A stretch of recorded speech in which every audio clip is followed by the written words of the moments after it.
In Act 2, Scene 1 of The Taming of the Shrew, at Baptista Manola's house, Katherine's violent temper is front and center. She's bound her younger sister Bianca's hands and insists Bianca tell her which of her suitors she likes best. Bianca refuses, and Katherine strikes her. Baptista intervenes. Gremio, Lucentio, Petruchio, Hortensio, Tranio, and Biondello all arrive. True to the plan, Hortensio is disguised as a music teacher, Litio. Lucentio is disguised as a classics tutor, Cambio, and Tranio poses as Lucentio.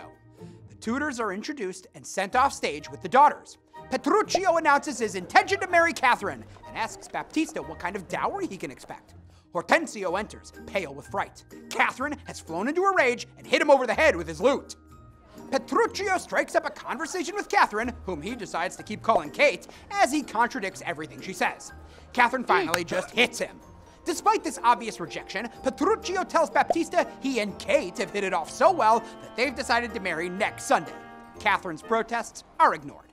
Now Baptista turns his attention to Bianca's suitors.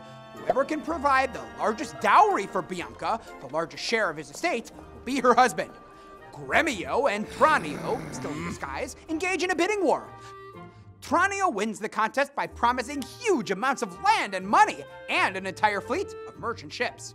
Baptista accepts, but insists on meeting with Lucentio's father, Vincenzio. Tranio realizes he will have to find somebody to pose as Vincenzio. Katherine is a violent person. She's already hit her sister and smashed Hortensio with a musical instrument. But when she hits Petruchio, it piques his interest and makes him more determined to tame her. Petruchio sees Katherine as an adversary to be overpowered by whatever means necessary. Plus, perhaps he wants revenge for Katherine's scornful behavior. Katherine seems to believe that Bianca is her father's favorite, his treasure who must have a husband, and herself as doomed to lead apes in hell, the proverbial punishment for women who died without ever marrying. Thus, Katherine lives under a perceived double standard, enough to make anyone a little bit shrewish.